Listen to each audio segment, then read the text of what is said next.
मागील व्याख्यानामध्ये आपण कोणता पाद, कैवल्य पादातील प्रथम सूत्राचा भाग पहिला. जन्मौषधी मंत्र तपः समाधीजः सिद्धयः. जन्माद्वारे, औषधीद्वारे, मंत्राद्वारे, तपाद्वारे आणि समाधीद्वारा सिद्धी प्राप्त होतात असं म्हटलेलं आहे. म्हणजे ज म्हणजे याद्वारे निर्मित सिद्धी असतात असं सांगायचं आहे. काय सांगायचं आहे? यांच्याद्वारे उत्पन्न होणाऱ्या, ज म्हणजे उत्पन्न होणारे. आपण याचं विस्ताराने काल वाचन केलं होतं, चिंतन याचं झालंय. ज शब्दाचा अर्थ तात्पर्य सांगितलंय, त्यामुळं आज काही सांगण्याची आवश्यकता नाही. ज म्हणजे त्यापासून उत्पन्न होणाऱ्या, बरोबर आहे. मग जन्म ज म्हणजे जन्माद्वारे उत्पन्न होणाऱ्या काय? सिद्धी. औषधीज काय? सिद्धी. म्हणजे औषधीद्वारा प्राप्त होणाऱ्या, उत्पन्न होणाऱ्या सिद्धी. अशा प्रकारे 5 माध्यम सांगितली. कशाची? सिद्धी प्राप्त होण्याची 5 माध्यम सांगितली. 5 कारणाद्वारे उत्पन्न होतात. काय? सिद्धी. ज्या आपण विभूतीपादामध्ये सिद्धी पाहिलेली आहेत. म्हणजे त्यातील काही सिद्धी होत असतील, काही कोणत्या मार्गाने होत असतील, काही कोणत्या मार्गाने होत असतील, काही नुसत्या समाधीद्वारेच होत असतील कदाचित, बरोबर आहे. परंतु 5 प्रकारे वर्गीकरण, विभाजन करता येतं असं महर्षी पतंजली यांना सांगायचं आहे. म्हणजे निव्वळ एकच मार्ग आहे असं नाही सिद्धी प्राप्तीचा. मग त्यात काल आपण सांगितलं की प्रथम सूत्र हे कैवल्य पादाचं मागील पादाचं काय करतं? समारोप करतं, संबंध जोडतं, संगती लावून देतं, बरोबर आहे. विभूती पादाची संगती लावणारं सूत्र आहे, समन्वय करणार आहे आणि पुढील पादाचं म्हणजे हे चालू असणाऱ्या, आणि ते सूत्र काय आहे? जन्मौषधी मंत्र तपः समाधीजः सिद्धयः. तर म्हणजे जन्माद्वारे सिद्धी प्राप्त होतात. या वाक्याला आपण घेतलं होतं, प्रश्नाचं उत्तरही आपण लिहित होतो की जन्मज सिद्धी. जन्मज सिद्धी म्हणजे ज्या जन्मानेच प्राप्त होतात.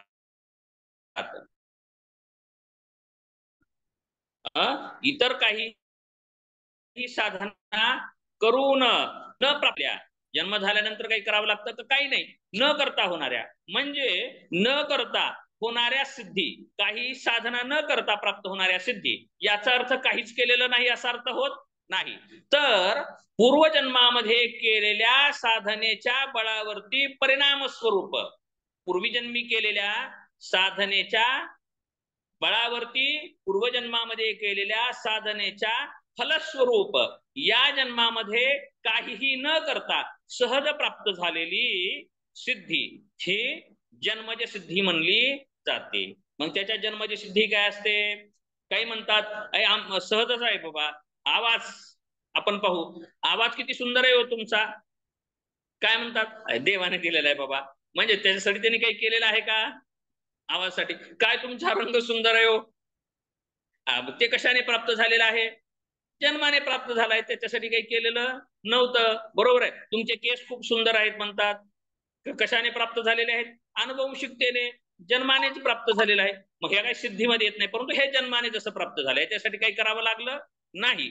तशाच प्रकारे जे प्राप्त होतात चमत्कारिक गोष्टी आपण विभूतीपादामध्ये पाहिल्या, त्यालाच जन्मज सिद्धी म्हणतात. ही जन्मज सिद्धीची व्याख्या झाली. मग जन्मज कोणकोणत्या सिद्धी असतात? दूरश्रवण सिद्धी जन्मतःच असू शकते. पूर्वजाती ज्ञानम, पूर्वजन्माचं ज्ञान आपोआपच जन्मता होऊ शकतं. यामध्ये आपण मग शांती देवी उदाहरण सांगितलं होतं. अशाच प्रकारचे मग अनेक आपल्या महाराष्ट्रामध्ये सुद्धा अशी उदाहरणं घडलेली आहेत. ते काही मी सांगणार नाही, घाबरू नका बरं का. महाराष्ट्रामध्ये सुद्धा उदाहरणं घडलेली आहेत. आता सध्या असणाऱ्या काही स्त्रिया आहेत की त्यांना अगोदरच्या जन्माचं आठवतं सांगतात, आणि असे कित्येक उदाहरणं आहेत या जन्मामध्ये. आता सध्या चालू असणाऱ्या घटनेमध्ये ते पूर्वजन्माचं सांगतात. किंवा ज्योतिषी शास्त्राद्वारे मी एक थोडस अनुमान काढलेलं आहे. सवाईराम सरांशी बोललो होतो बघा सर, बुधगावकर सर.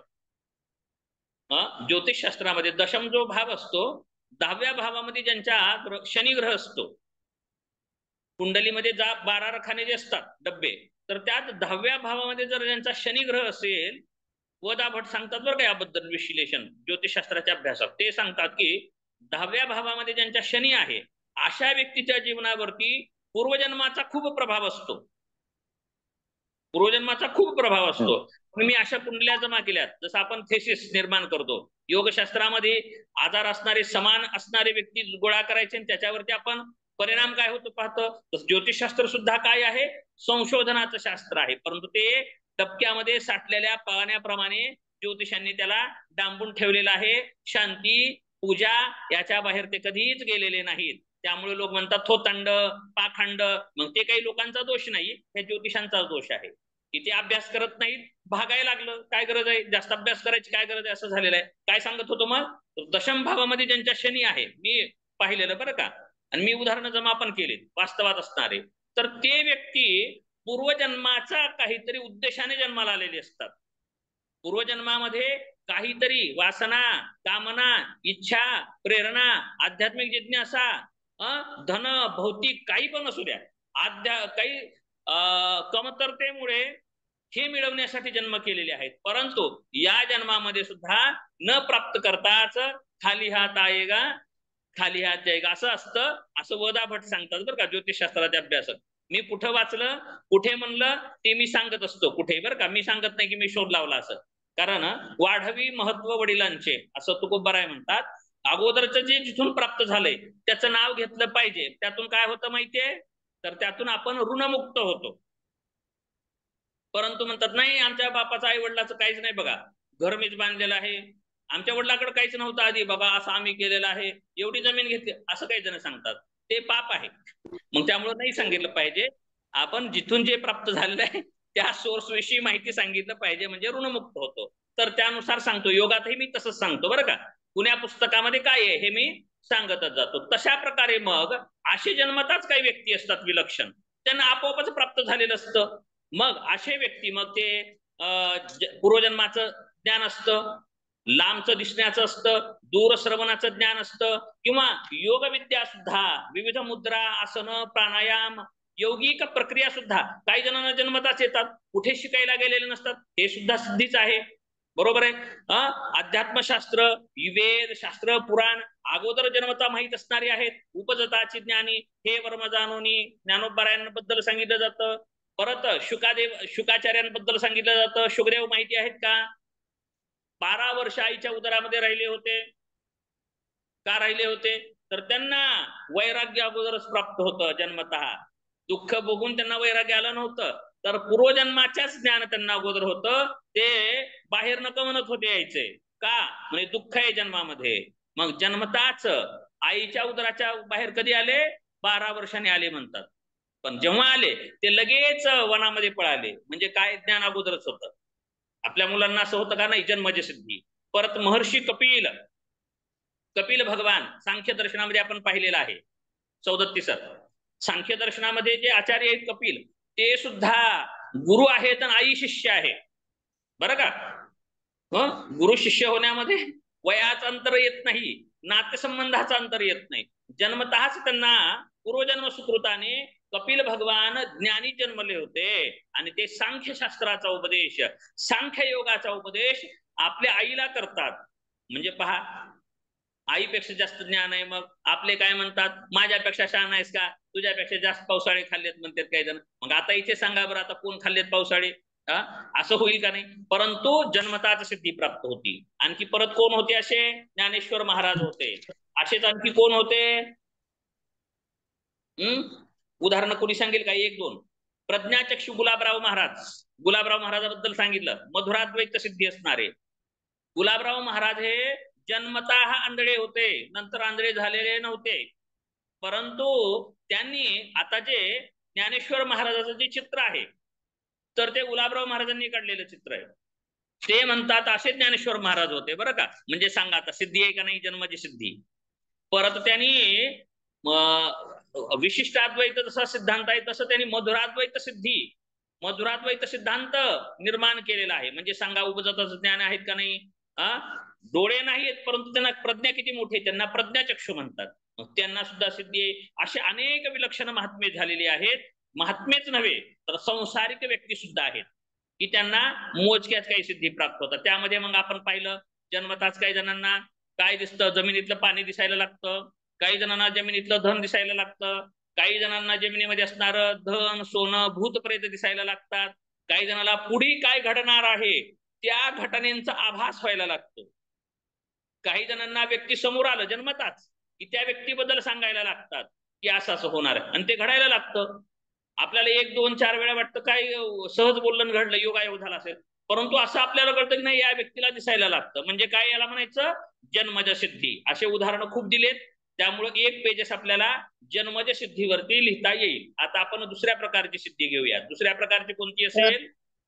सर औषधीची सिद्धी. हा सर ते स्वामी रामभद्राचार्य आहेत ना, ते सध्याच्या काळामध्ये हो ते पण आंधळे आहेत बघा, आणि ते हो त्यांच्याबद्दल आपल्याला त्यांनी पण अभ्यास केलाय, त्यांनी अभ्यास केलेला आहे. जन्मताच नव्हते ते, परंतु बुद्धिमत्ता मात्र जन्मताच मिळालेली आहे. बरोबर, डोळे नाही पण बुद्धी विलक्षण विचक्षण तेजस्वी मिळालेलीच आहे, ते पण म्हणता येईल. परंतु असे प्रत्येकालाच काहीतरी आहे हो जन्माने मिळालेलं. तुमच्याकडे बी काही सिद्धी आहे काहीतरी आहेच ना.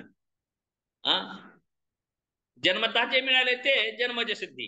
परंतु सिद्धी कशाला म्हणलं जाईल? लोकापेक्षा काहीतरी वेगळं असलं त्याला म्हणायचं सिद्धी. आपल्याला ऐकू किती 1 किलोमीटर पर्यंत येते, जर 100 किलोमीटरच्या पुढचा आवाज जर येत असेल तर काय म्हणायचं मग त्याला? सिद्धी. बरोबर आहे. आणखी परत काय म्हणता येईल आपल्याला? विशिष्ट ठिकाणापर्यंत दिसायला लागतं. जर त्याला खूप 100 200 किलोमीटरचं पुढचं किंवा 1000 किलोमीटर पुढचं दिसायला लागलं मग त्याला काय म्हणायचं? सिद्धी. बरोबर आहे का? आपल्याला काय होणार आहे कधीपर्यंत कळतं? तर्काद्वारे कळतं. त्यांना जर अगोदर घडलेलं पुढचं सांगायला लागलं त्याला काय म्हणायचं? सिद्धी. सिद्धी म्हणजे आहे काय की अलौकिक. अलौकिक म्हणजे सामान्य माणसाला सामान्य व्यक्तीला जे सहज प्राप्त होत नाही त्या गोष्टी प्राप्त होणं म्हणजे ते सिद्धी आहे. आकाशगमन सिद्धी. आकाशगमन माणसं करत नाहीत का? विमानाने करतात का नाही? विमानाने जातात ना. मग जर कुणी आकाशात उडायला लागला बिना विमानाचं बिना काही यंत्रसामुग्रीचं मग काय म्हणायचं त्याला? सिद्धी. किंवा काही जण मानसशास्त्राचे तज्ञ असतात आणि ते पुढच्या व्यक्तीच्या मनात काय चाललंय कळतं, मग ते काय सिद्धीने कळालं का? तर्काने कळालं. त्यांनी कशाचा अभ्यास केलेला आहे? सायकोलॉजीचा अभ्यास केलेला आहे. बरोबर आहे. व्यक्तीच्या चरित्राचा अभ्यास केलेला आहे, व्यक्तिमत्वाचा अभ्यास केलेला आहे आणि अभ्यासाद्वारे तर्क करतात आणि हा व्यक्ती काय वागणार आहे हे सांगतात. मग आपण म्हणणार का त्यांना सिद्धी आहे? नाही, तो तर्काद्वारे प्राप्त झालेला आहे. परंतु सिद्धी कशाला म्हणायचं? कोणत्याही सामुग्रीच्या शिवाय त्यांना सहज प्राप्त झालेला आहे त्याला म्हणायचं सिद्धी. बरोबर आहे. अशा अनेक प्रकारच्या सिद्धी सांगता येतील. मग अशाच सिद्धी कशाद्वारे प्राप्त होतात? पहिलं जन्मज सिद्धी. जन्मज सिद्धीचं प्रकरण आपलं इथे थांबलं. ठीक आहे, पुढे जायचं किंवा काही बोलायचं असेल तर बोलू शकता यात. बोलायला आहे प्रत्येकाला, वा बोलू शकतात. कोणीच विद्यार्थी नाही, सगळेच शिक्षकच आहेत. ठीक आहे, जाऊयात मग पुढे. तर दुसऱ्या प्रकारची सिद्धी आहे औषधीज सिद्धी. औषधीज सिद्धी किंवा औषध सिद्धी नाही. औषध सिद्धी म्हणजे औषध प्राप्ती, बरं का? औषधीज, औषधी द्वारा प्राप्त होणारी, औषधी प्राप्त होणारी औषध सिद्धी नावाचा कुठेतरी येतो प्रकार.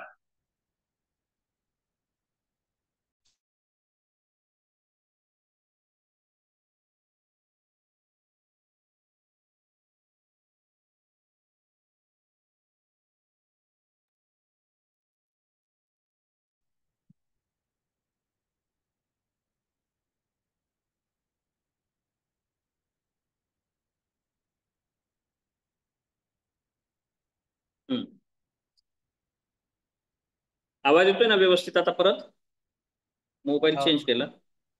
हा, तर औषधीज सिद्धी म्हणजे औषधी द्वारा प्राप्त झालेले गुणधर्म. औषधीच प्राप्त होणे नाही, बरं का? औषधी हे साधन आहे, साधनाने साध्य भिन्न असतं. मग कोणी म्हणेल जन्म प्राप्त होणे हे सिद्धी नाही. जन्माद्वारे विलक्षण काहीतरी प्राप्त होणं, बरोबर आहे. साधनाने साध्य भिन्न असतं, साधनाने साध्य भिन्न असतं. बरोबर आहे. बरोबर आहे का? साधन आणि साध्य कळतं का? तर साधन पासून साध्य प्राप्त होतं, साधन आणि साध्य एक असत नाही. बरोबर आहे. मग जर औषध सिद्धी असा जर वापर केला तर औषधच प्राप्त होणे. मग औषध कशाने प्राप्त झालं, मग त्याला कारण म्हणावं लागेल. साधन दुसरं सांगावं लागेल आणि औषध प्राप्त होणं, औषध हे साध्य म्हणावं लागेल. आलं का लक्षात? तर त्याला म्हणायचं औषध सिद्धी. त्याला काय म्हणायचं मग? औषध सिद्धी. बरोबर आहे. गुरुकडून मला औषध सिद्धी प्राप्त झाली. बरोबर आहे. म्हणजे आमच्या गुरूंनी मला हे औषध सांगितलं. म्हणजे गुरु हे कारण आहेत आणि कार्य हे औषध आहे. गुरुद्वारे प्राप्त झालेलं आहे. बरोबर. आई वडिलांकडून मला हे प्राप्त झालं. आई वडील हे कार्य कारण झाले आणि कार्य औषध झाले. परंतु इथे कारणाच्या ठिकाणी औषधी असली पाहिजे. औषधी काय असणार आहे? कार्य असणार आहे. आणि औषधीद्वारा विलक्षण अलौकिक गोष्ट करता येण्यासारखी झाली म्हणजे त्याला सिद्धी म्हणली जाईल. याला म्हणायचं औषधीज. औषध सिद्धी नाही, औषधीज सिद्धी. ठीक आहे. तर औषधीज सिद्धीमध्ये मग अनेक ग्रंथांमध्ये, विशेष करून तंतांत्रिक ग्रंथामध्ये औषध सिद्धींचं वर्णन आलेलं आहे. आयुर्वेदामध्ये आलेलं आहे. परंतु त्या काय असतात? शारीरिक काहीतरी रोग आजार हे निवृत्त होणं इत्यादी. बरोबर आहे. ते त्याच्यामधले कसले गुणधर्म म्हणता येतील? द्रव्यात काहीतरी गुणधर्म आहेत ते, त्यामुळे होत असेल. ते प्रत्येकाच्याच ठिकाणी घडून येतं. ठीक आहे. विविध प्रकारच्या औषधी प्रयोगानेही अलौकिक सामर्थ्य प्राप्त होते. हीच औषधीची सिद्धी होय. औषधीने प्राप्त होणारी सिद्धी म्हणजेच औषधीची सिद्धी. कौटिल्य अर्थशास्त्रामध्ये सुद्धा तसेच आयुर्वेद शास्त्रातील ग्रंथांमध्ये, तंत्र ग्रंथांमध्ये औषधीच सिद्धींचा उल्लेख आलेला आहे. योगसूत्रावरील व्यासभाष्यात असुरभवनातून प्राप्त झालेल्या रसायनांचा उल्लेख केलेला आहे. बरं का. असुरभवनातून व्यासभाष्य वाचून दाखवतो तरी. बरं का. व्यासभाष्य आहे सर्वांकडे. बरोबर आहे. जन्म औषधी मंत्र तपः समाधीजः सिद्धयः, त्याचं व्यासभाष्य वाचून दाखवतो. देहांतरिता जन्मना सिद्धी औषधीभिरस असुर भवनेषु रसायने नेत्येव आदि मंत्रेर आकाश गमना अनिमादिलाभाः तपस संकल्प सिद्धी कामरूपी यत्र तत्र कामग इत्येवमादि समाधीजः सिद्धयो व्याख्यातः. म्हणजे औषधी सिद्धीबाबत काय म्हटलेलं आहे? असुर लोकातील. बरं का. असुर लोकातील. आता म्हणजे इथं सुद्धा संदिग्धता आहे, म्हणून इतर भाषेची आणखी गरज पडते दुधगावकर सर का. बरोबर आहे. याचं विश्लेषण कोण करणार आता? पतंजलीने जन्म औषधी मंत्र इथपर्यंत म्हणून बसले. ठीक आहे. मग ह्याने थोडं वाढवलं बाबा. बरोबर आहे. आणखी जास्त पेटवून दिलं. आता वाढवलं म्हणजे समाधान नाही केलं. बरं का. साधक असा असतो, तो समाधान होत नाही. विद्यार्थी सुद्धा समाधान नसला पाहिजे. आता इथे आणखी एक विषय झाला की आसुर भवनेशु हे काय आता भानगड हे कळाली पाहिजे. हे शोध म्हणल्यावर इतर ग्रंथ आणखी अभ्यासावे लागतील. तर ते काय इथे सांगणार नाही मी. नाही सांगणार मी. पुन्हा बघूयात कोणी विचारल्यानंतर. न विचारताच आपापलंच का सांगायचं? विचारत पण नाही तर आपापलंच सांगायचं. आपणच प्रश्न काढायचे ना आपणच उत्तर द्यायचं. हे काही खरं नाही ना असं. काय सांगत होतो? औषधीच्या सिद्धी. मग जन्म औषधी मंत्र तपः समाधीच्या सिद्ध. अर्चनाताई, एवढंच पतंजलींनी सांगितलं. भाष्याची काय गरज आहे म्हणतात खूप जण. बरं का. मला नाही सर, भाष्याने सूत्रामध्ये सगळं आहेच म्हणतात. काही जण पुस्तकं वाचतात योगसूत्राचे आणि त्याच्यात समग्र आहे म्हणतात. खूप काही पुस्तक आहे, मला सांगतात खूप पुस्तके. नाही सर, तुम्ही हे पुस्तक वाचून बघा. आनंद ऋषींचं पुस्तक सांगितले खूप जणांनी. बरं का. मला आनंद ऋषीचं पुस्तक वाचा, खूप सुंदर सांगितलंय. आनंद ऋषीचं पुस्तक वाचा, खूप सुंदर सांगितलं. आता त्यांना पटलं असेल आनंद ऋषींचं पुस्तक. पटण्याचा हेतू नाही, विस्तृत वर्णन शास्त्राला धरून, सूत्रकारांना धरून असलं तर ते वाचलं पाहिजे. आहे नाही म्हणत नाही मी, परंतु ते इथे विषय काय सांगितलं औषधाची सिद्धीबाबत.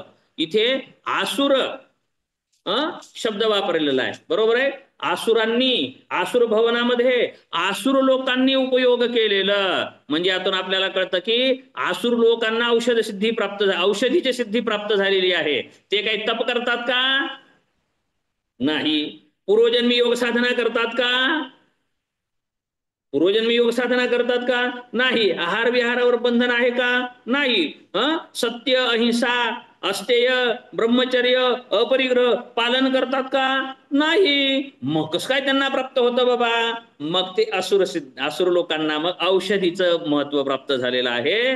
बरोबर आहे. मृत संजीवनी विद्या दैत्य गुरु शुक्राचार्यांनी असुरांना त्याद्वारे उठवलं होतं. बरोबर आहे. म्हणजे असे काही त्यांच्याकडे बी गुरुजी आहेतच ना.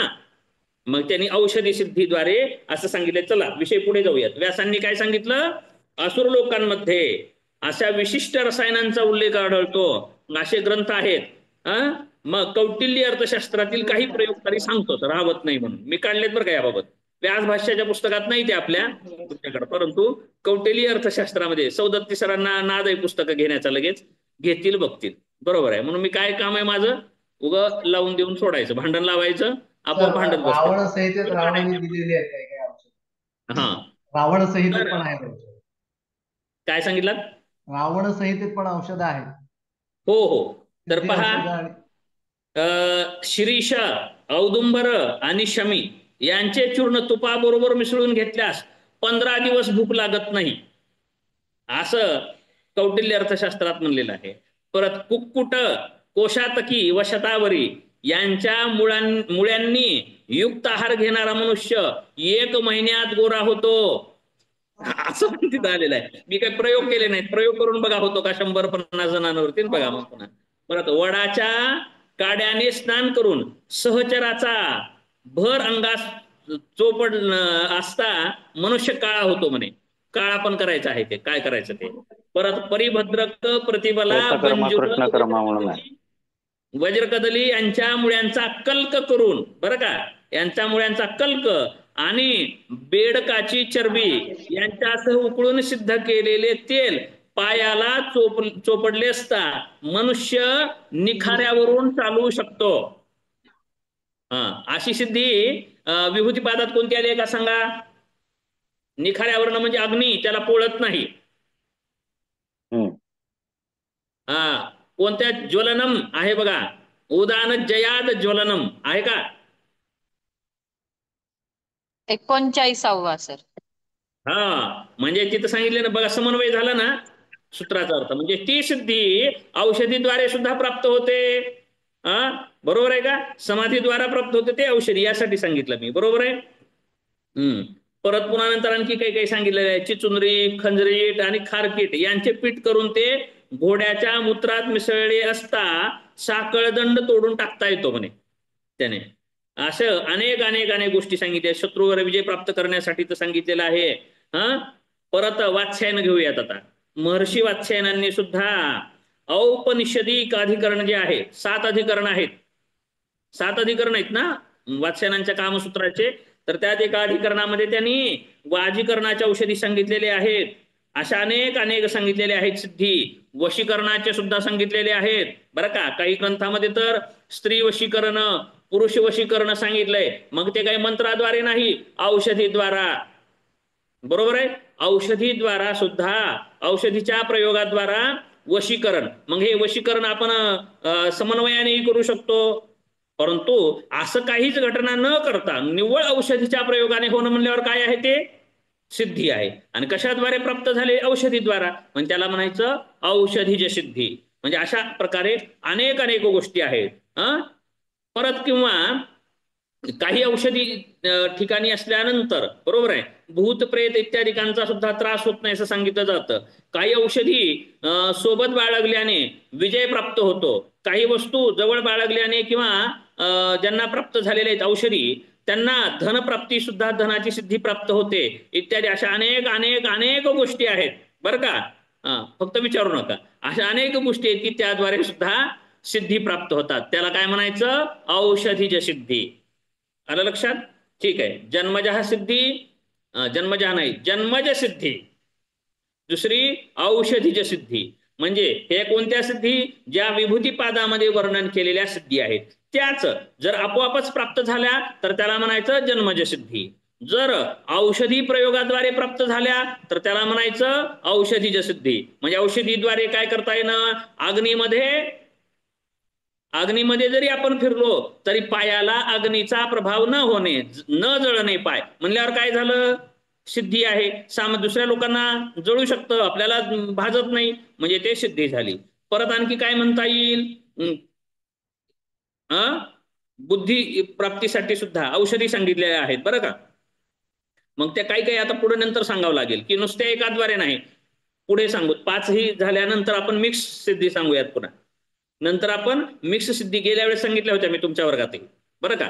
ते माझ्या मनाने सांगितलं होतं बरं का, असं पुस्तकात आलं नाही. व्यवहारामध्ये उपयोग करता येतात. औषधी आणि जन्म, जन्म आणि औषधी, बरोबर. जन्म आणि मंत्र याद्वारे, जन्म आणि तप, जन्म आणि समाधी याद्वारे, औषधी आणि समाधी, औषधी आणि तप, औषधी आणि मंत्र याद्वारे, मंत्र तप औषधी याद्वारे सुद्धा अशा मिक्स सुद्धा सिद्धी असतात. काही सिद्धी 5ही प्रकाराने प्राप्त होत असतील, एकाने प्राप्त होत नसतील. अशा सिद्धी मी त्यावेळेस म्हणल्या होत्या, परंतु ग्रंथात नाही येते बरं का. या ग्रंथात काही आलेलं नाही, परंतु आपण व्यवहारामध्ये असे प्रयोग करू शकतो. आलं लक्षात?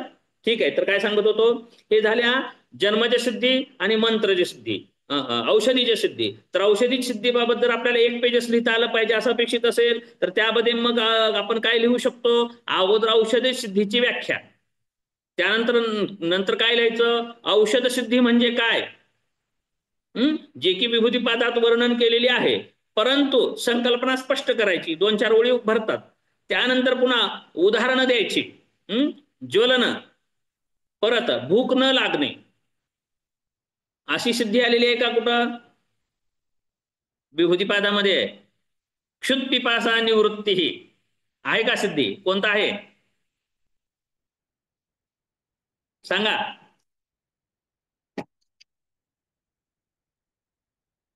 हे तुमच्या वेळेस असं सांगायला नव्हतं, पण दुधगावकर सर म्हणून पुढं तर पुढती पुटे देता वाढे सोनियाची अधिकाता, बरं का. नंतर तुमच्या वेळेस हे सांगितलं होतं, परंतु समन्वय साधला नव्हता. विभूतिपादातील सूत्र सांगून मात्र सांगायला नव्हते.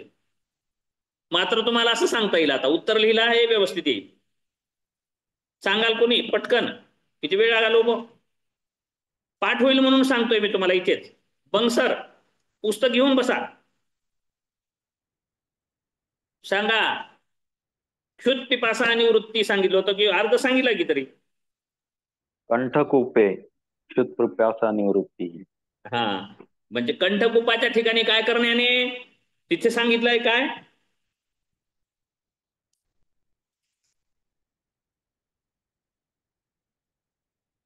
म्हणजे संयम करण्याने. विभूतिपादामध्ये आपण काय पाहिलं होतं? संयम. संयम म्हणजे काय? धारणा, ध्यान आणि समाधी या ठिकाणी करण्याने हे सिद्धी प्राप्त होते. म्हणजे तिथं सिद्धी जन्मज किंवा औषधीच आहे का? नाही. तिथली सिद्धी कशी आहे? समाधीची सिद्धी आहे, बरोबर आहे. कंठकूपे क्षुत पिपासा निवृत्ती. परंतु आता आपण इथं काय सांगितलं? असा आहार घेतल्यानंतर 15 दिवस भूक लागत नाही, बरोबर आहे. मग क्षुत पिपासाची निवृत्ती झाली की, परंतु समाधीद्वारे का? नाही, औषधीद्वारा केली, बरोबर आहे. परत दिव्य देह प्राप्ती, कांती प्राप्त होणे, तेजस्विता प्राप्त होणे, ही सुद्धा सिद्धी आहे. परंतु औषधीद्वारा प्राप्त होणे हे पण आहे. परत काही औषधी अशा मी पाहिल्या तर खऱ्या खोट्या माहिती नाही, काही औषधी जवळ बाळगल्यानंतर बरं का काय होतं म्हणे? अंतर्धानम. अंतर्धानम सिद्धी आहे का इथे? सांगा. अंतर्धानम कशाने अंतर्धान होतं?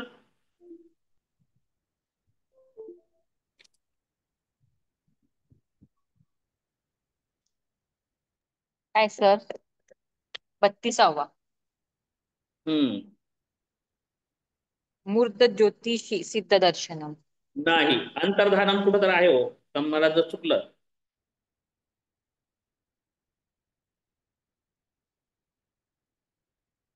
अंतर्धानम होतो.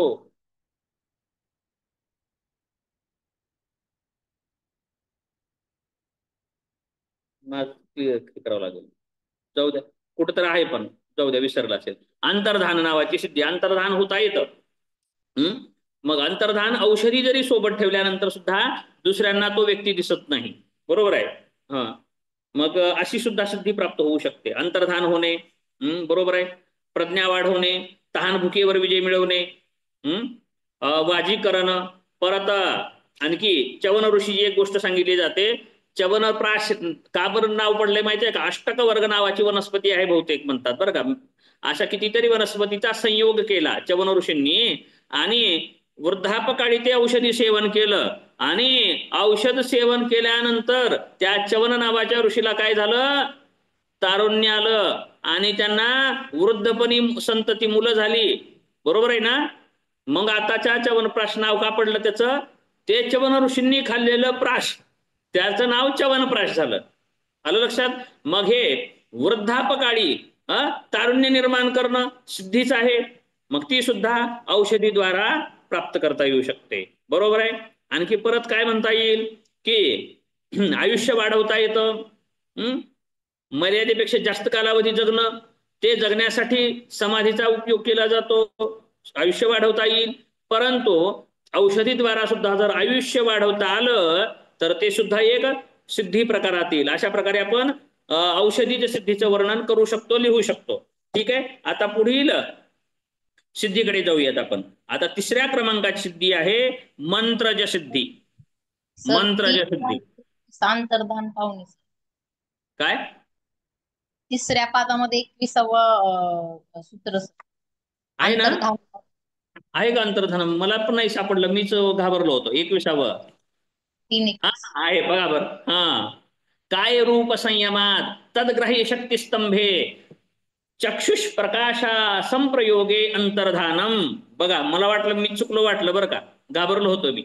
आहे, मला आठवण राहते बरं का. अंतर्धानम सिद्धी तिथे सांगितले कशाद्वारे प्राप्त होते, परंतु औषधीद्वारा जर आपल्याला अंतर्धान होता आलं तर ते सुद्धा औषधीच्या सिद्धीच्या प्रकारात येते.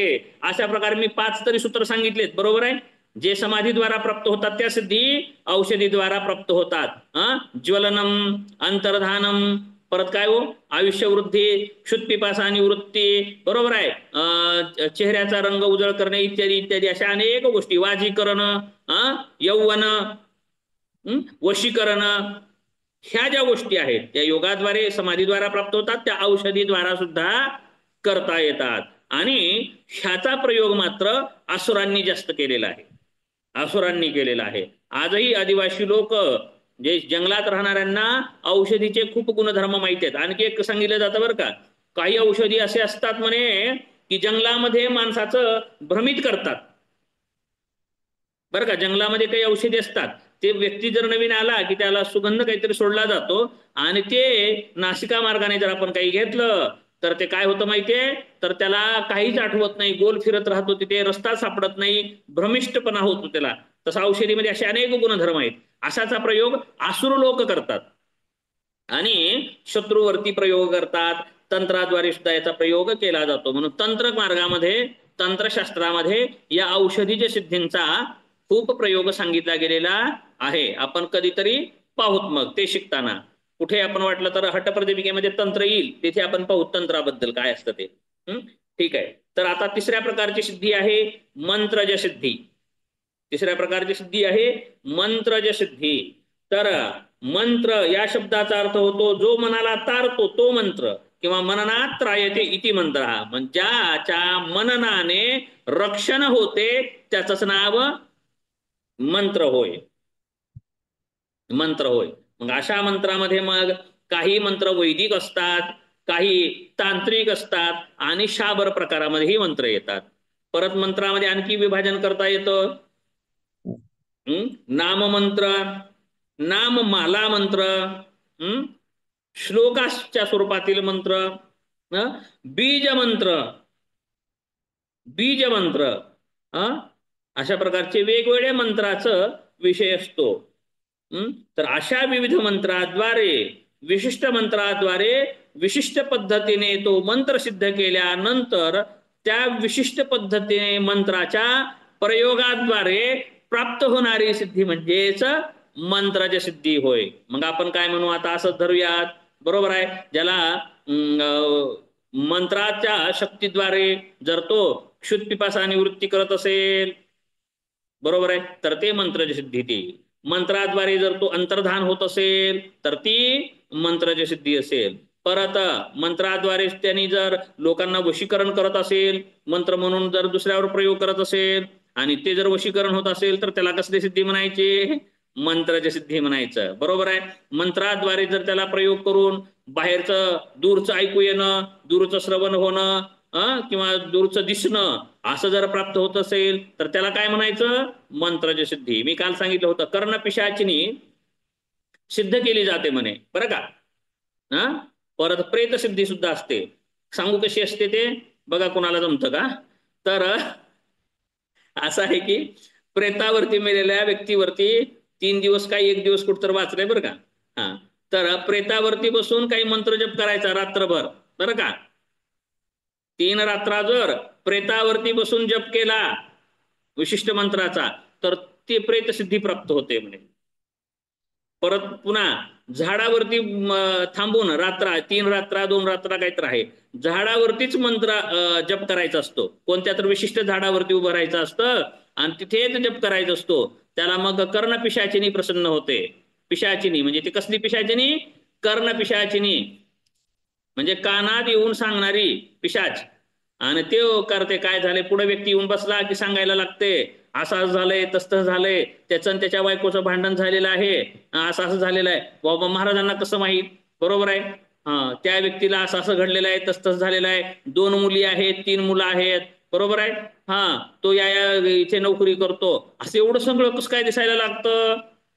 मग त्याला मंत्राद्वारे काही सामर्थ्य प्राप्त झालं असतं. औषधीद्वारा सुद्धा होतं म्हणे बरं का.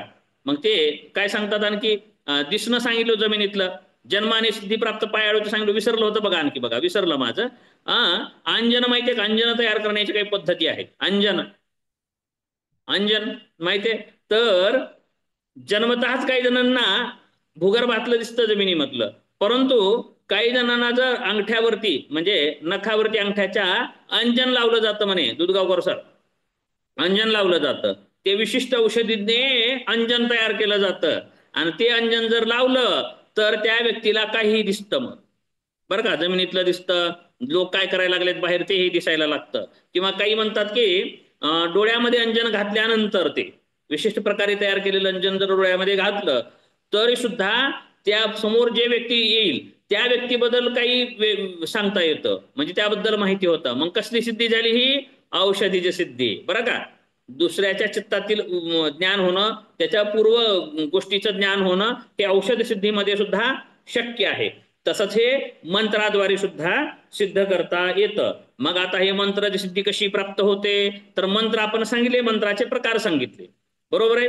तर मंत्राद्वारे शत्रूवर विजय प्राप्त करता येतो. मंत्राद्वारे आयुष्य वाढवता येतं. मंत्राद्वारे विशिष्ट देवतांना प्रसन्न करून घेता येतं. मंत्राद्वारे भूत प्रेत पिशाच इत्यादिकांनाही सिद्ध करता येतं. मंत्राद्वारे आयुष्य वाढवता येतं. मंत्राद्वारे आणखी धनप्राप्ती करून घेता येते. मंत्राद्वारे असं असं असं असं अनेक जे मंत्राद्वारे प्राप्त होतं त्याला म्हणायचं मंत्रज सिद्धी, बरोबर आहे. मंत्रज सिद्धी. मग हे मंत्र कसे जपले पाहिजेत? तर मग काही बीज मंत्र असतात, त्या बीज मंत्राची पद्धती भिन्न आहे. परत पुन्हा काही विशिष्ट देवतेचे मंत्र आहेत. मग मंत्राचा अनुष्ठान केलं पाहिजे. त्या मंत्राचं अनुष्ठान झाल्याच्या नंतर मग त्या अनुष्ठानाचाही प्रकार, विशिष्ट मंत्राचा पद्धती भिन्न आहे. ते मंत्राचं जप झाल्याच्या नंतर दशांश हवन करावं लागतं. मंत्रसिद्धीसाठी काय करावं लागतं?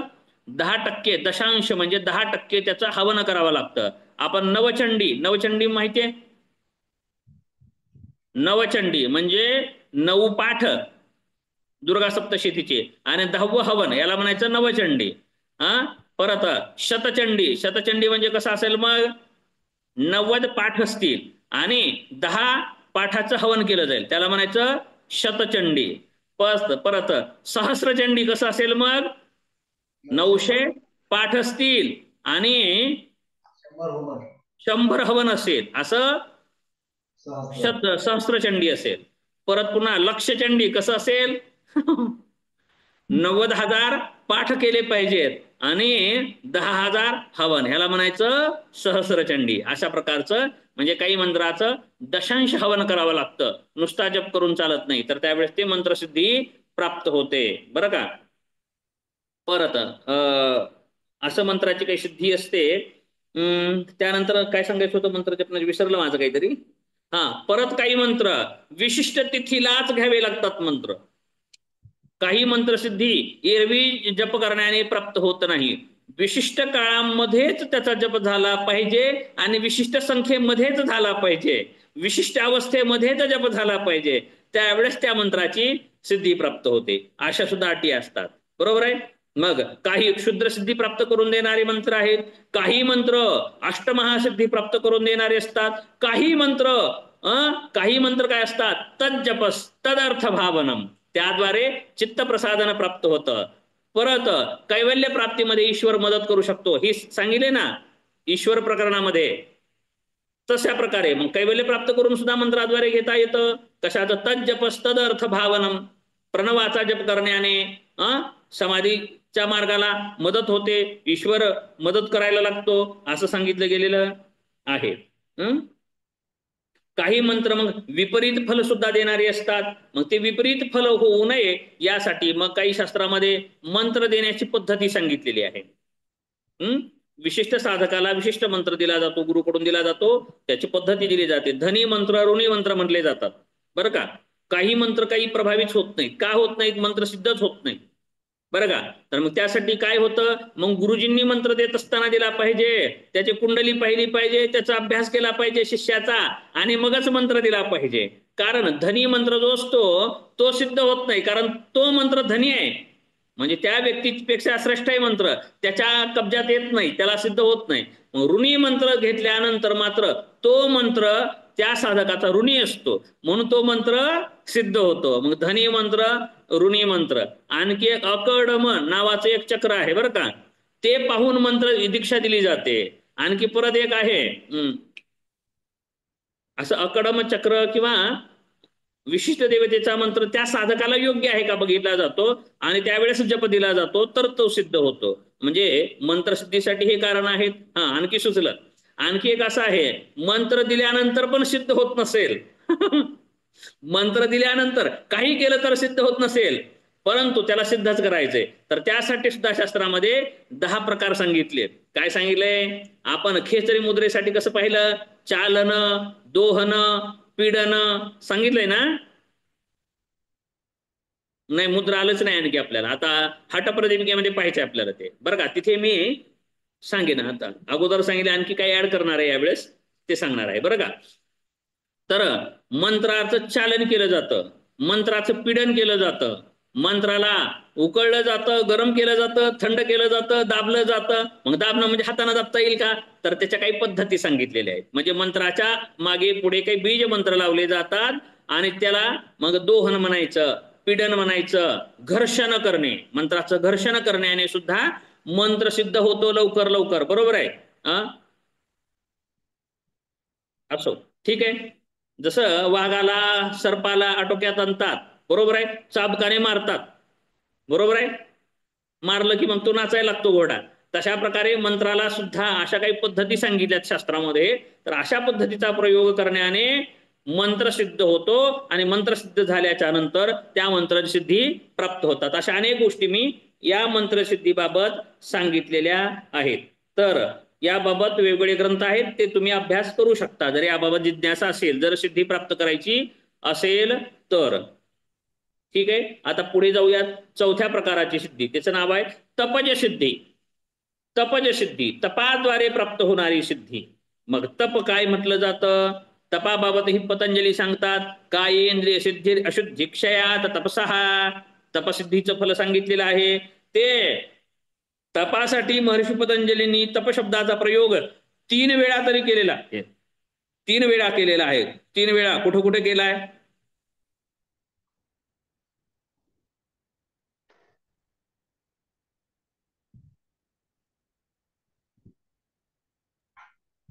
नियमांमध्ये तप सांगितलेला आहे. नियमांमध्ये तप सांगितलेला आहे. आणखी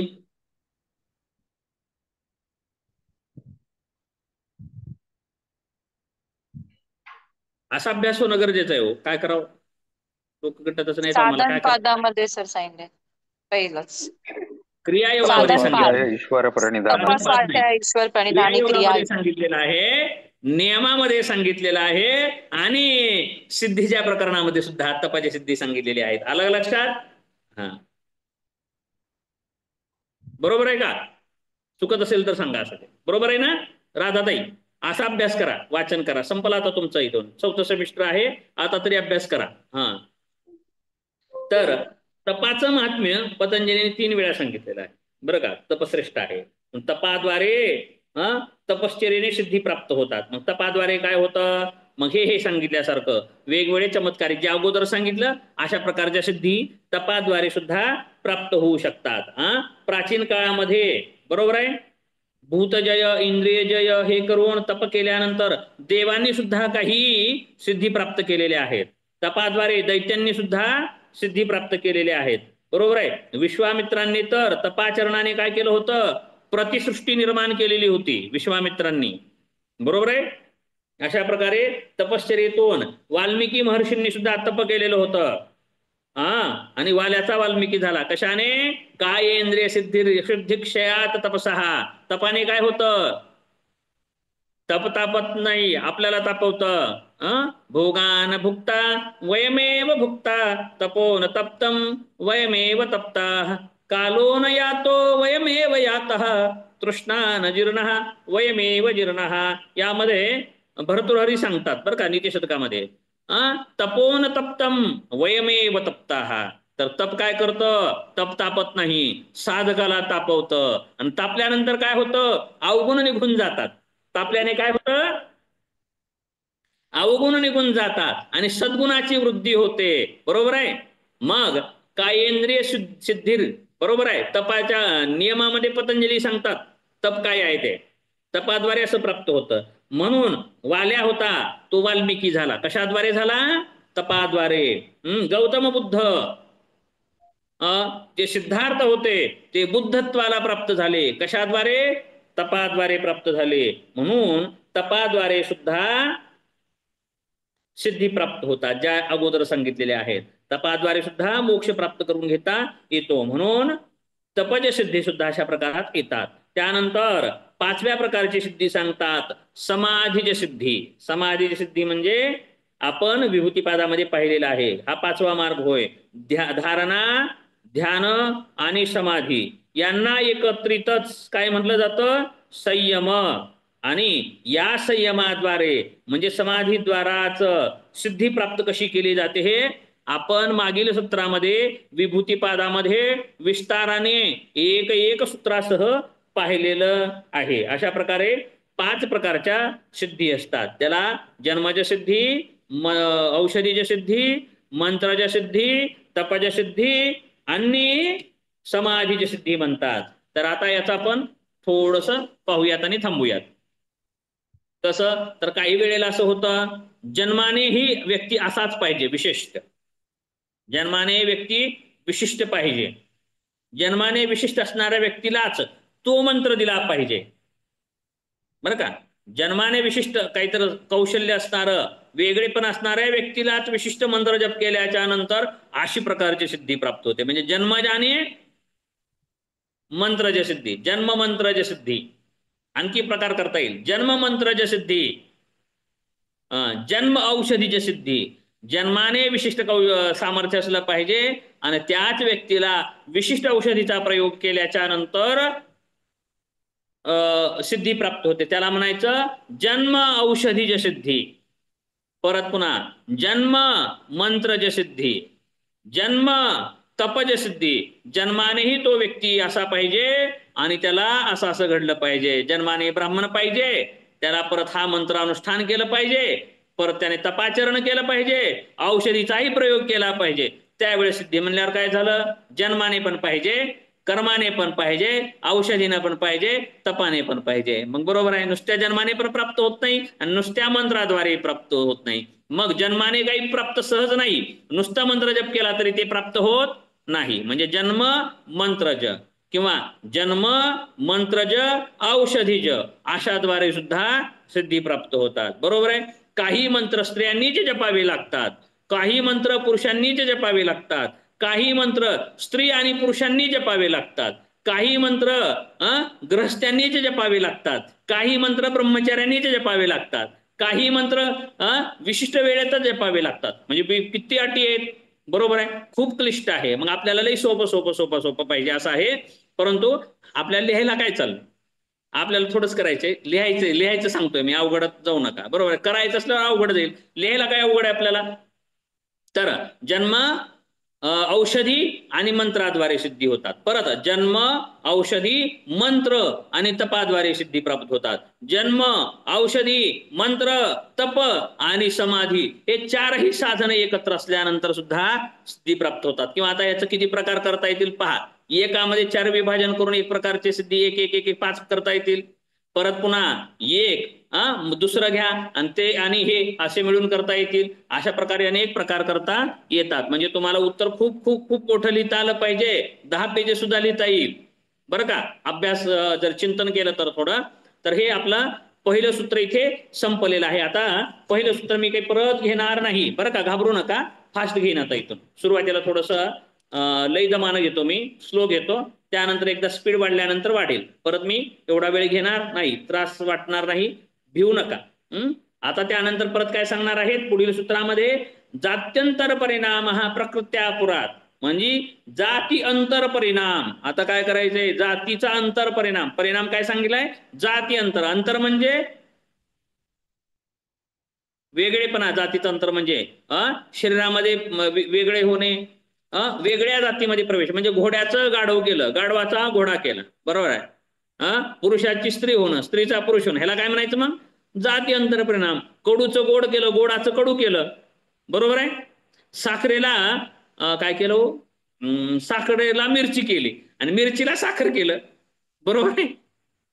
जात्यंतर परिणाम अशा प्रकारे. आलं लक्षात, जाती अंतर परिणाम. दुधगावकर सर मान हलवायला लागलेत, पटलं, विशेष आहे, असं लक्ष दिलं पाहिजे. या वेळेस असं कोणी नाहीच घटना गेल्या, आम्हाला काय करावं, विषय घेतलं पाहिजे, जमा जमा जमा केलं का पाहिजे भांडवल असं. तर हे याला जाती अंतर परिणाम म्हणला जातो बरं का. आलं लक्षात. मग ते कसा जाती अंतर परिणाम आहे ते आपण उद्या पाहणार आहोत. ठीक आहे, थांबूयात. काही विचारायचं असेल तर विचारू शकता.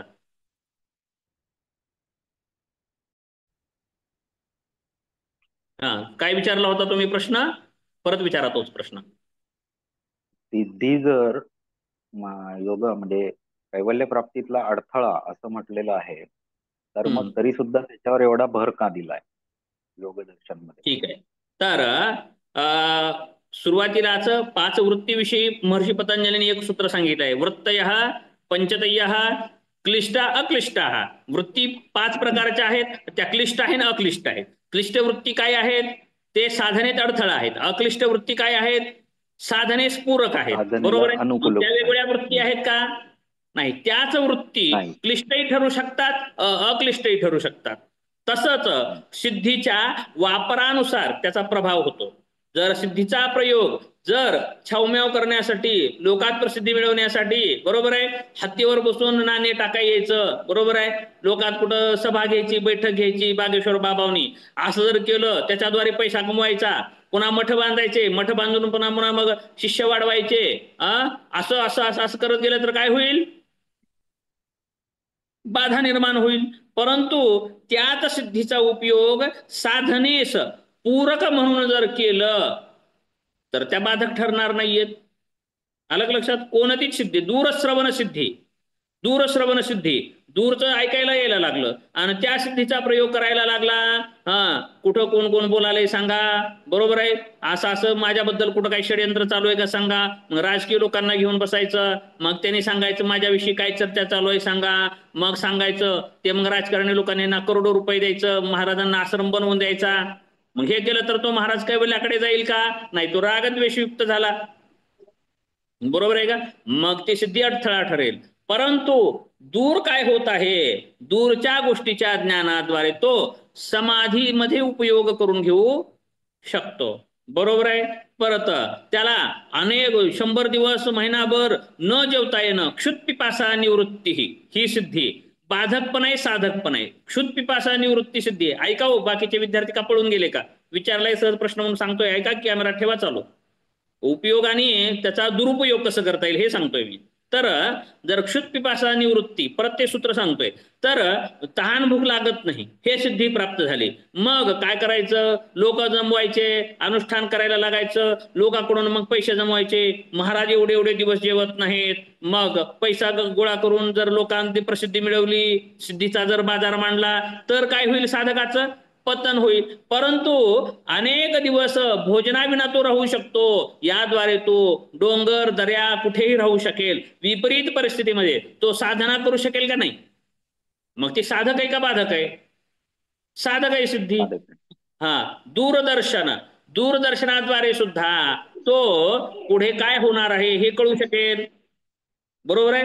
पुढे कुठून काही संकट येत आहे का, संकटाची चाहूल लागून तो सुरक्षित राहू शकेल. मग साधनेस पूरक आहे का बाधक आहे? पूरक आहे. परत आता पूर्वजाती ज्ञानम, पूर्वजन्माचं त्याला ज्ञान होतंय. तर मग त्या पूर्वजन्माच्या ज्ञानावरनं तो काय करू शकतो, अगोदरच्या जन्मी चूक केली होती. जड भरत राजा हरणे गर्भा गेला, घाला तो घातला वासनेने. सौदत्ती सर आले होते, पासीस नाही तुम्ही दोघंच होता त्यावेळेस, पुराण सांगत होतो. बरोबर आहे, तुम्ही पण होतात सर.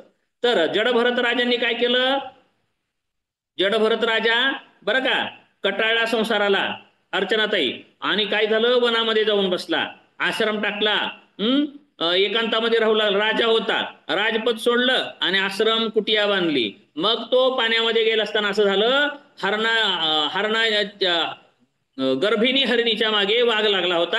हरणी मग नदीला ओलांडून पुढे ढांग टाकत होती, तेवढ्यात गर्भ खाली पडला आणि ते पिलू वाहत यायला लागलं आणि ते भरत राजाच्या हातामध्ये आलं. मग त्याला दया आली. अरे रे म्हणलं, ह्याची आई आता दूर गेली, कदाचित हरणाने काय वाघाने खाल्लं सुद्धा असेल, आता या पिल्याचं कसं व्हायचं बाबा, मग ह्याला आपण पालन पोषण केलं पाहिजे. मग त्याने काय करायचं, त्याचं पिल्याचं पालन पोषण करायला लागला. त्याचं नाव ठेवलं. ते हरणाचं पाडस फिरायला लागलं आजूबाजूला, प्रेम लागलं, मया दया खूप खूप खूप झाली. राजपद सोडलं होतं आणि इथं मया लावली आहे का? मग घरचेच तिथं काय व्हायला लागले होते, इथं मया दया केली, आश्रम केला, गवत आणायला लागलो, कवळं गवत आणायचं, बारका आहे ना पिलू म्हणून, आई नाही म्हणून कवळं गवत खाऊ घालायचं. गवत खाण्या अगोदर गाईचं दूध आणून त्याला पाजवायचं. बरोबर आहे. असं खूप देखभाल करायला लागला. असं करत करत करत करत त्याचा साधनेमधला कालावधी कमी झाला आणि त्या हरण्याच्या ह्याच्यातच वेळ जायला लागला. हरण कुठं गेलं, मरताना सुद्धा त्याला तेच झालं. जड भरत राजा हरणी गर्भा गेला, घाला तो घातला वासनेने. तुकोबाराय सांगतात, असं वासनेने सुद्धा घाला घातला. बरं का. अंतेमती तद्गती, आणि ती जी माणसाची मती असते तीच गती त्याला प्राप्त होते. मग त्यानं काय झालं, पुढच्या जन्माला हरणाच्या पोटाला गेला, हरणाच्या जन्माला गेला. आपल्या कैवल्य पादामध्ये हे परत येणार आहे बरं का. स्मृती कशी येते ते मानसशास्त्र सांगितलं मी तुम्हाला काल, योग मानसशास्त्र कसं आहे. मग ते हरणाच्या जन्माला गेला. परत हरणाच्या जन्मामध्ये सुद्धा मात्र त्याला पूर्वजन्माच्या साधनेचं स्मृती होती. परंतु म्हणलं अरगडे आपली खूप चूक झाली. परत हरणाच्या जन्मातून तो परत मानव देहाला प्राप्त झाला. म्हणलं आता नाही बाबा करणार आपण, आता ज्ञान कुणापाशी पाजळायचं नाही, शानपण सांगायचं नाही, मोहात ममतेत पडायचं नाही. तो ब्राह्मण जन्मात जन्माला आला, ब्राह्मण कुळामध्ये जन्माला आला. परंतु ब्राह्मणाचं कर्म तो करत नव्हता, कारण ब्रह्मकर्म म्हणजेच मोक्षप्राप्तीचा हेतू आहे असा अर्थ नाहीये. कर्मणानो न विद्यया, कर्माने प्राप्त होत असं कोण म्हटलं नाही, ब्रह्मकर्माने प्राप्त होत असं नाही. मोक्षप्राप्तीला काही ब्राह्मण देहच लागतो असा अर्थ नाही. मग त्याने काय करायचं, त्याला तर आधीच ज्ञान आहे. तो कसा योगी आहे, कोणता योग या प्रकारात येतो तो, नवीन विद्यार्थ्यांनी तुम्ही नाही, विदेह योगी किंवा भवप्रत्यय किंवा विदेह योगी आहे तो. म्हणजे पूर्वजन्माची स्मृती त्याच्याकडे अगोदर आहे, पूर्वजन्माची साधना त्याच्याकडे आहे. मग त्यानं कशाला आपल्या सिद्धीचा बाजार मांडेल, त्याला काही गरज आहे का? त्याला फक्त काय पूर्वजन्माचं जे संचित उरलेलं आहे ते घालवायचंय बाबा त्याला. बरोबर आहे, वेळ काढायची आहे. मग त्यानं ब्रह्मकर्म करत नव्हता. मग ब्राह्मण कुळामध्ये त्याची टिंगलटवाळी व्हायला लागली, जड झाला, ढबाला झाला, मोठा लट. तो कुणाच्याही घरचं खायचं, ब्राह्मण देह असून सुद्धा तो कुणाच्याही घरचं खायचं, काहीही खायचं, लोकांनी सांगितलेले काम करायचं. मग लोकांनी मठ्ठ म्हणले, लय मठ्ठ आहे म्हणून त्याचं नाव पडलं, जड भरत पडलं. आणि तो जड जड जड जड जड नाव झालं. त्याला काहीच अक्कल नसल्याने वागायचा. तो कसा वागायचा, अक्कल नसल्याने का वागायचा? पूर्वजन्मामध्ये आपण केले आहे म्हणलं असं, आता चूक करायची नाही. आपल्या लोकांनी येडच म्हणून द्या, परंतु आपल्याला शहाणपणा गाजवा वाटतो. मग जर आपल्या सिद्धीचा जर बाजार मांडला तर पतन होईल. मग त्यांनी पूर्वजाती ज्ञानम या सिद्धीचा उपयोग झाला त्याच्यासाठी, आणि असं असं असं घडलेलं आहे. राहुगण राजा येतो, काही कथा सांगायची नाही आपल्याला, लांबत जाईल. तर अशा प्रकारे त्याला पूर्व जातीच्या स्मरणाने तो मोक्ष प्राप्तीला सहाय्यक ठरलं. अशाच प्रकारे आपल्याला जरी सुद्धा अगोदरच्या जन्माची चुका जर कळायला लागल्या तर या जन्मामध्ये चुका करू का? नाही. या जन्मात आपल्याला 2 मुलं आहेत, धन दौलत आहे, आणि जर आपल्याला अगोदरच्या जन्मामध्ये तर आपण राजा होतो बाबा, कळालं, बरोबर आहे, सोन्याच्या सिंहासनावर बसत होतो, बरोबर आहे. त्याच्यानंतर काय चुका झाल्या? आपल्याला मुलं पण लई भारी भारी होते, बायका पण लई होत्या, अबा बाबा एवढं होतं, इथल्या कशाला नवरा बायको लेकराला एवढे मोह करायला, लई लेकरं झालेले आहेत आधी, हे कळेल ना त्याला. मग म्हणेल की दर जन्मामध्ये आपण मोह करत आलेलो बाबा, या जन्मामध्ये आपण मोह करणार नाही. मग सापडला देह काकटाळी न्याये, न घडे उपाय घडो आले. बरं का, हा देह आपल्याला आंधळ्याच्या हातात कावळा जसा सापडतो तसा सापडलेला आहे. दर जन्मामध्ये आपण अशीच चूक करतो आहोत. अनेक अनेक जन्म, एक एक जन्म कोटी कोटी फेरा, एक एक योनी कोटी कोटी फेरा, मग लागे वारा मनुष्य देहा. अनेक कोटी जन्म झाल्याच्या नंतर मनुष्य जन्म मिळतो, आणि मनुष्य जन्म मिळाला की मग आम्ही लेकर बाळ, संसार, धन दौलत, पद मान प्रतिष्ठा याच्यातच गमावलेलं आहे. मग ह्याला काय झालं? पूर्वजातीचं स्मरण झालं. नाही नाही नाही नाही, असले लई बघितले जन्म, ह्याच्यापेक्षा लई भारी नोकऱ्या बघितल्यात, ह्याच्यापेक्षा भारी लई स्त्रिया बघितल्यात, ह्याच्यापेक्षा लई संपत्ती बघितल्या, हे तुच्छ आहे. नाही नाही, आता चूक करणार नाही, आता नीट वागायचं आणि केवली व्हायचंय. आता आपल्याला समाधी प्राप्त करायची आहे. मग हे कळेल. मग काय झालं? पूर्वजाती ज्ञानम या सिद्धीचा फायदा झाला का तोटा झाला? फायदा झाला. आणि जर तो असंच करायला लागला, तू पूर्वीचा राजा होतास, तू पूर्वजन्मीमध्ये हे होतास म्हणून जर लोकांना सांगायला लागला, लोकांचं माहिती करून द्यायला लागला, तर काय होईल? पतन होईल. लोक आणखी जमतील आणि तो साधण्या मार्गातून. अशा अनेक सिद्धी आहेत. परत उदान जयाद ज्वलनम, मग तो अग्नीमध्ये कुठे जाऊ शकेल? समाधीला अडथळा येईल का अग्नीचा? त्याला अडथळा येणार नाही, फायदा होईल. परंतु जो जर लोकात असं कुंभमेळाला यात्रा जत्रा तयार झाली की तिथे अग्नी पेटवायचं आणि वर बसून दाखवायचं, आणि लोकांकडून मग 10-20 लोक टाकायचे पैसे, मग जमा करायचे, शिष्य व्हायचे कोणी, असं जर केलं तर काय होईल? मग त्याचं पतन होईल. बरोबर आहे. जर त्यानं अग्नीचा उपयोग करून जर दाखवायला लागला लोकांना आणि शिष्यलय व्हायला लागले लोक, तर ते काय झालं? पतन झालं. हवेत उडायला येतं, बरोबर आहे. वाघ सिंह आला तर हवेत उडता येईल त्याला. आकाशगमनच्या सिद्धीचा उपयोग होईल. परंतु तो लोक जमवायचे आणि आकाशात उडून दाखवायचं. सांगा माझ्याहून योगी आहे का कोणी? सांगा माझ्याहून योगी आहे का? मी सिद्ध योगी आहे, मी अवतार धरलेला आहे, असं सांगायला लागला आणि पैसे कमवायला लागला, तर काय होईल? मग त्याचं पतन होईल. मग त्यामुळं सिद्धी बाधक नाहीत, सिद्धीचा प्रयोग बाधक आहे. आलं लक्षात? त्यामुळे कोणत्याच सिद्धी या साधनेला बाधाच करतात असा अर्थ नाही, आणि बाधा करणार नाहीत असंही नाही. बाधा करणार नाहीत असंही नाही, आणि बाधा करतीलच असंही नाही. तर ते साधकाच्या स्थितीवरनं ठरतं. जर योग साधक जर पक्का असेल तर तो साधनेमध्ये रत राहील, सिद्धीमध्ये रत राहणार नाही. सिद्धी लावी पिसे तया कोण पुसे, नेले राजहंसे पाणी काही, रिद्धी सिद्धी निधी अवघीच उपाधी, जवत्या परमानंदी मन नाही. सिद्धी परत पुन्हा खूप सांगितलेत प्रमाण साधकांनी, बरं का. संत महात्म्यांनी सांगितलंय की रिद्धी सिद्धी पुकारसाठी कोणी तयाकडे न पाहे रे. साधू संत म्हणतात आमच्याकडे या सिद्धी रिद्धी सिद्धी करुणार नव झोंबे म्हणतात. महाराज प्रयोग करा म्हणून संताच्या दारामध्ये सिद्धी ताटकळत पडतात म्हणे, परंतु संत महात्मे सिद्धीला बघत नाहीत, बरं का. मग अशा सिद्धी आहेत. मग सिद्धीला जे ओळखणारे आहेत त्यांना सिद्धी त्रास देत नाहीत. प्रकृतीला ज्याने ओळखलं त्याला प्रकृती संसारात आणत नाही. आपण तत्वज्ञानामध्ये पाहिलंय बघा, सौदत्ती सर, सांख्य दर्शनामध्ये पाहिलं, ज्यांनी प्रकृतीचं स्वरूप ओळखलं तर प्रकृती त्याला छळत नाही, पण ज्यांनी ओळखलं नाही त्याला मात्र प्रकृती संसारात पाडते. आणि जर एकदा प्रकृतीचं स्वरूप जर ओळखलं तर प्रकृती काय करते? मी गाणं सांगितलं होतं बघे, पाखरा आजाद केले तुला, म्हणजे नाही बा आपलं तुझं खातं जमत नाही, घटस्फोट देते मग लगे प्रकृती, बरोबर आहे, केवली करून टाकते. म्हणून प्रकृतीला ओळखलं पाहिजे. ज्यांनी प्रकृतीला ओळखलं त्यांना प्रकृती त्रास देत नाही. आयुर्वेदामध्ये सुद्धा असंच आहे. प्रकृती ज्यांनी स्वतःची ओळखली त्यांना प्रकृती त्रास देत नाही.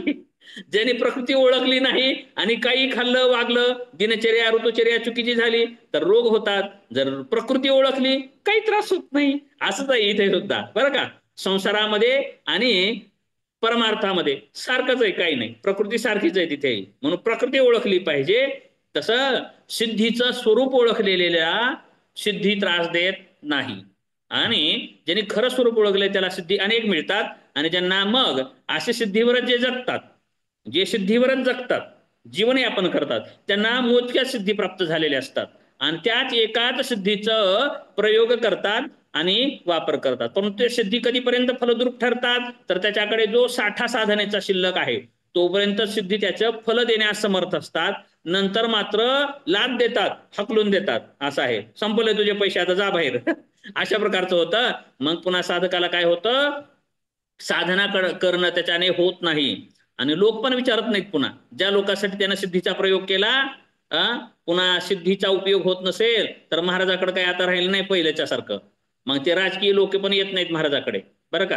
आता काही राहिलं नाही महाराजाकडे, नाही तेवढं सामर्थ्य. पूर्वी लय भारी होते हो, आम्ही जात होतो 10-12 वर्षापूर्वी महाराज लय सांगत होते, कसं कसं सांगत होते काय सांगावं. मग तुम्हीच पार केलो ना त्यांचं. आता महाराजाला तर कळावं का पार करू कसं द्यावं ते.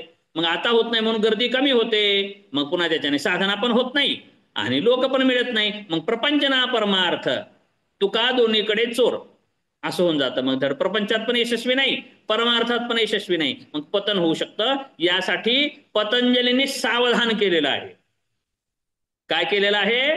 प्रयोगाबाबत सावधान केलेलं आहे. सिद्धी अनर्थ आहेत असं म्हणलेलं नाही. आपण इथे या पाठाला पण विराम देऊयात. ठीक आहे.